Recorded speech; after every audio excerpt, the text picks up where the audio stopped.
Hi, Tom from bknutrition.com, and today I want to ask you the question, how good is your diet? Do you know? Do you even care? Do you care how much you eat? But if you do care how much you eat and you are concerned that you're maybe not eating the right way for your goals, then you might want to listen to this video, and I'm going to give you some advice and also at the end a free tool that you can help to assess your diet and how good it is or how bad it is, and get some free advice on how to fix that.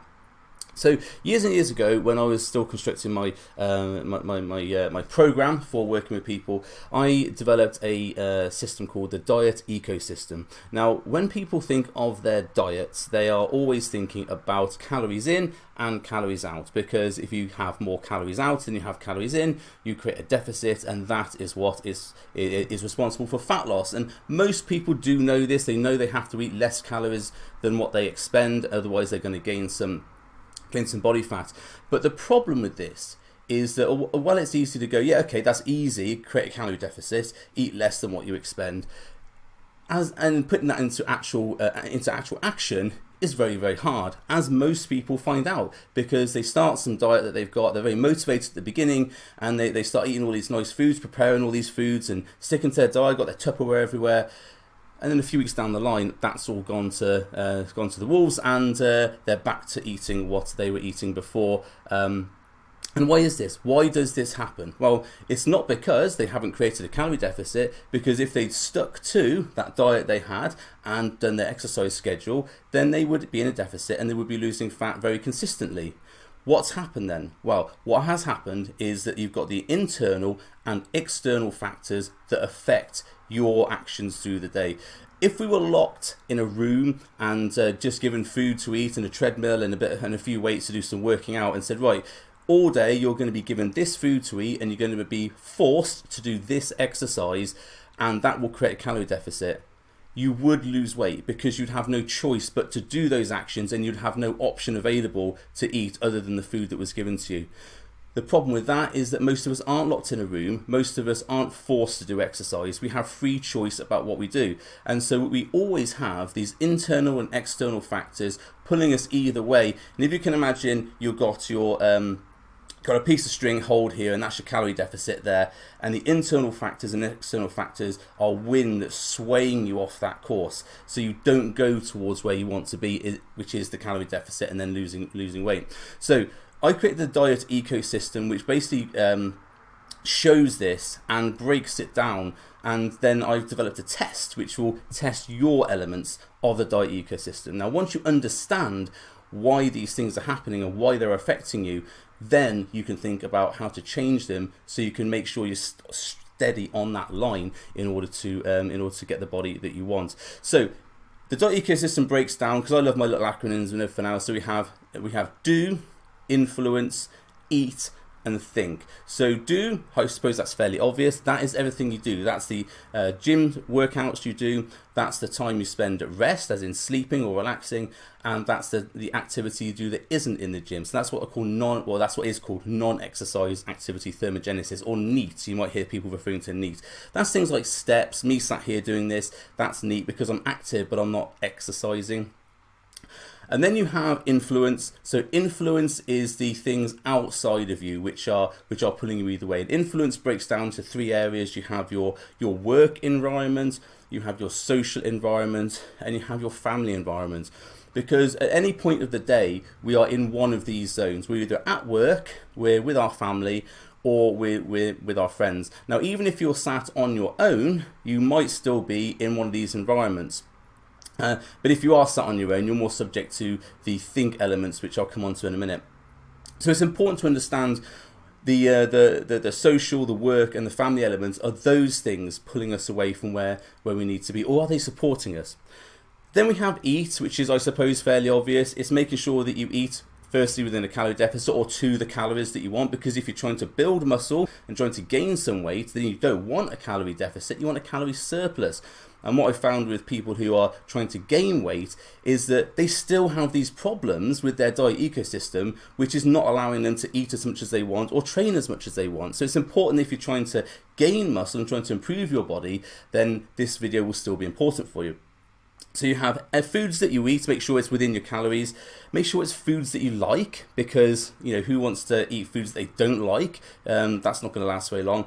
And then you have meals that fit around your schedule. So you make sure you have an eating plan which fits within your daily life. And one of the problems that people have is that they always someone gives them a diet and says, oh, you must eat this at 10 p.m. or you must eat this at 8 a.m. or whatever. You must do your exercise at 4 a.m., do your cardio then.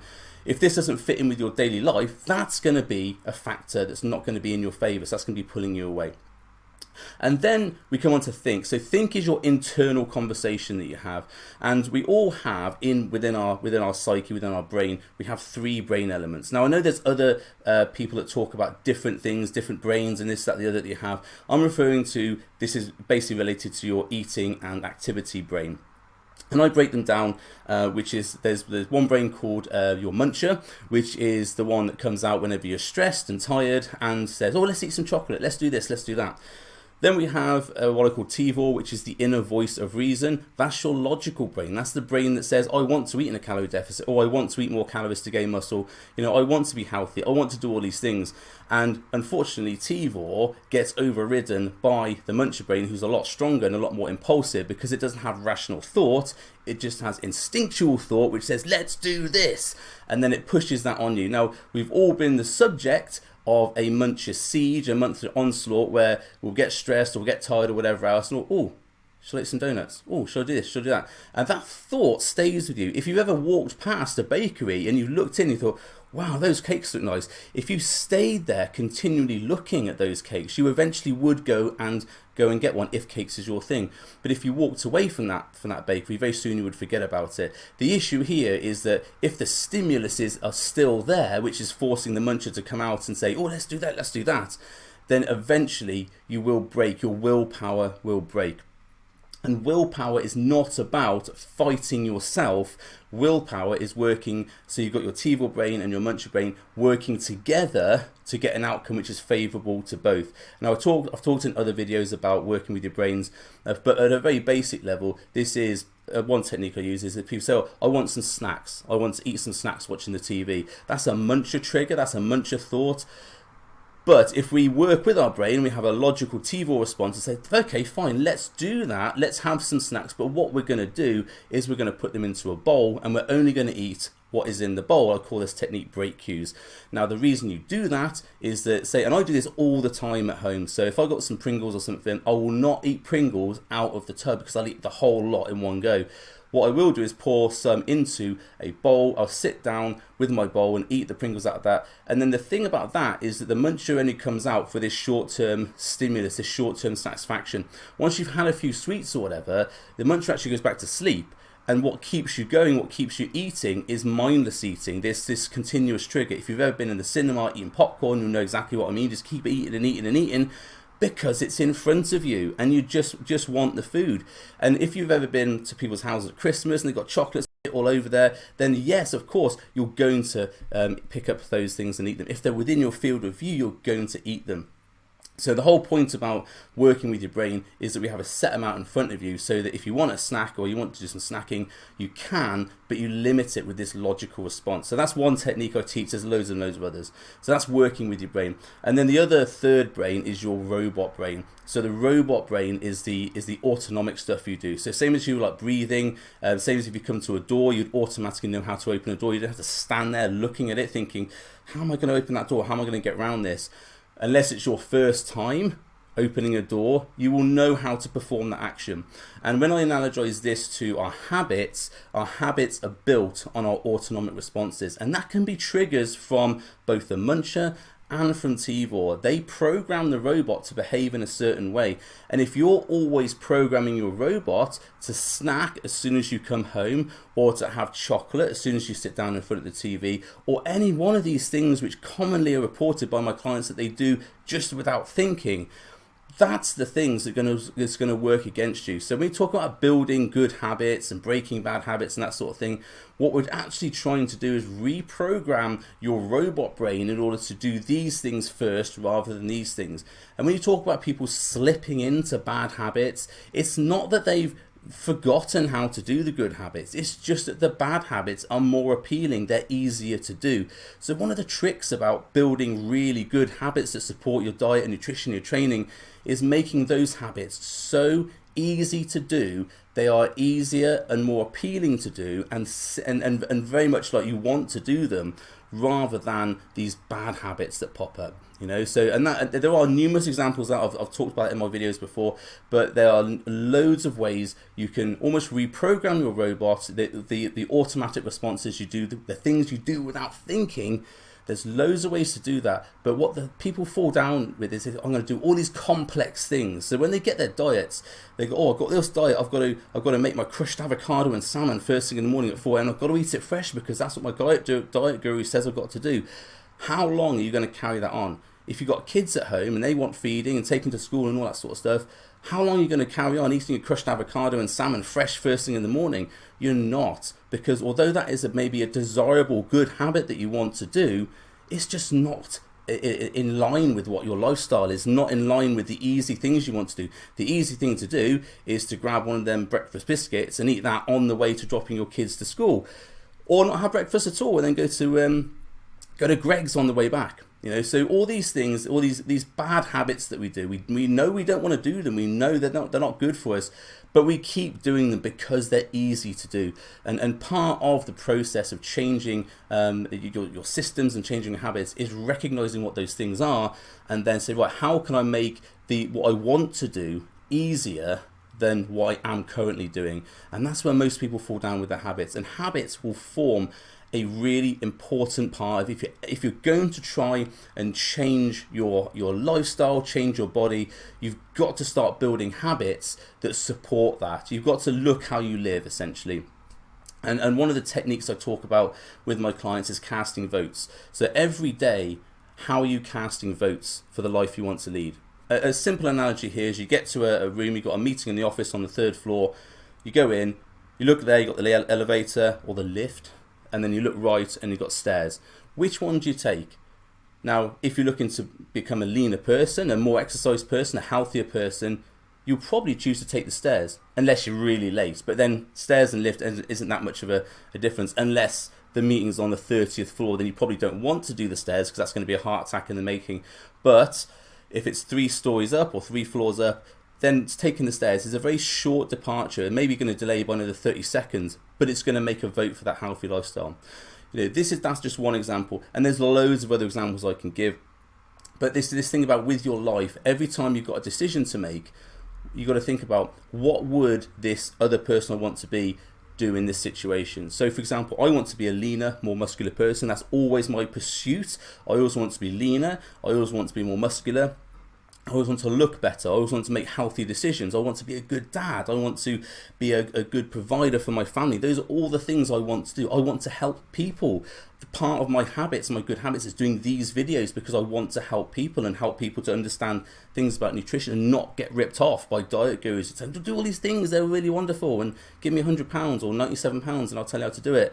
All this stuff's free. That's part of what I want to do. So part of my casting a vote for that is doing these videos every Monday morning, because that helps people to understand and build their knowledge and grow.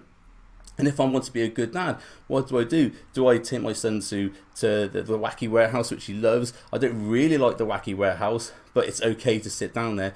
Or do I sit down and play PlayStation for 3 hours while he watches?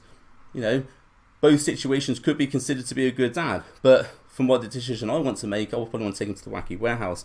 Although he does like playing Mario Kart, so sometimes I play Mario Kart with him. But all these things are votes for the life you want to lead. And if you're not casting those votes on a daily basis, if you're casting the votes for your previous life, that is where you're going to end up. You're taking that route. So it's not about huge shifts. It's about that little 1% every single time. What 1% vote can I cast today that's going to move me towards that position I want to be, that person I want to be? So those are the 4 elements. You've got do, influence, eat, and think. Now, if you can master all those, and all of them are in balance, and when I talk about it, you've got to think about 3 Venn diagrams. If you're watching the video and not on the podcast, there'll be a diagram here somewhere that will show you what I'm talking about. But all 3 elements in all the 4 elements, there's 12 total, they're all interlinked, they all have to be in balance. And once you get them in balance, once you've got your good habits, once you've got the food you like, once you've got exercise that you love doing, once you've got meals that fit your lifestyle, once you've got a work environment that supports your eating, once you've got a social life that isn't always about going out drinking and getting wasted and eating takeaways, once you've got a family life where your family supports what you're doing and you all have a nice healthy family life working towards this common goal, once you've got all these things in place, then it becomes very easy to get the body that you want, because everything is working towards that. It's having all those arrows lined up in one way and pointing towards the goal you want to achieve. And this is what I call being in the Nexus, this alignment of all these things which are pointing towards that's where I want to be. Now, you might not get there within a month to 2 months, but once you've got all those things aligned, it becomes much easier and you'll achieve that thing a lot faster than you would be if you're always fighting with certain elements. Like you're always trying to control your willpower and stop yourself eating food. You know, that's a battle you're eventually going to lose. If you're forcing yourself to go to the gym, to do workouts that you hate, but you're doing them because you want to lose weight, you're probably going to give that up at some point. If you're going to a job which you hate, but you're going there because you have to provide money for your family, and I get that because I've done that, then that's something that's going to cause stress, which is going to influence your think and your munch your brain, which is going to then potentially cause you to snack. All these things are interrelated. Once you can get them into balance and you can get them focused, you'll not only achieve the body that you want, you'll also be a better person. You'll be a more healthy person, a stronger, more confident person. You'll be someone who is moving forward with their life and has shifted all that friction away and is on the path to enlightenment's the wrong thing to say, but it's that thing, you know, I'm on my way, the journey to where I want to be. And you'll find this makes you a better person at work, makes you a better friend, a better family person.